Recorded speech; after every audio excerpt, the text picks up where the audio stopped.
Marco libero, una frase che risuona come mantra sugli striscioni tanti appesi a Venezia e al Lido. Marco libero è anche sintetizzato nel fiocco verde al braccio dei regatanti della storica.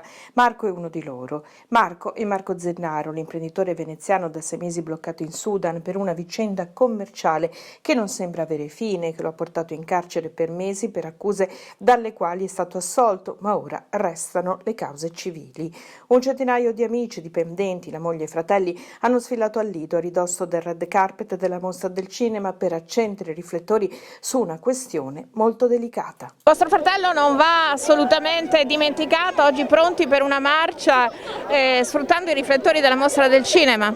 Sì, assolutamente. Siamo anche fortunati di vivere in una città che ci permette questa visibilità. Marco è tutto affetto, insomma, che arriva, che non è scontato a distanza di 6 mesi.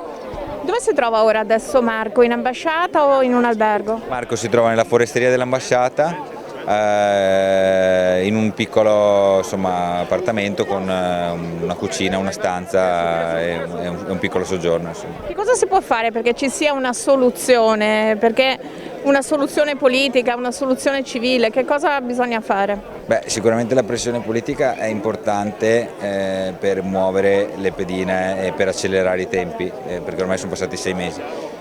Bisogna trovare un impegno, un accordo evidentemente prima che si vada avanti con la causa, che può durare anche anni. Si tratta di un dramma di potenziale di 26 famiglie, insomma, lavoratori che si impegnano tutti i giorni, che stanno continuando a dare il 110% per portare avanti l'azienda anche in assenza di Marco, ma non si può più andare avanti così. Molti di loro sono qui oggi e è importante anche la loro vicinanza e la loro presenza. E adesso le cause penali sono state risolte, ma c'è un inghippo civile. Come si può risolvere? Allora, noi siamo qui per esprimere solidarietà a Marco, per far sapere che nessuno lo sta dimenticando e che tutti siamo vicini a lui.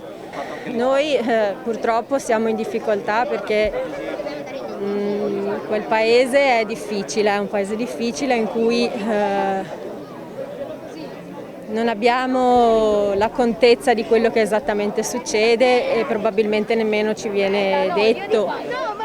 Noi l'ultima che sappiamo è che c'è stato un rinvio di questa udienza civile che non gli permette di lasciare il paese. Noi confidiamo che sia trovata una soluzione al più presto e l'unica cosa che possiamo fare è sostenere Marco, fargli sapere che tutto il nostro affetto è per lui.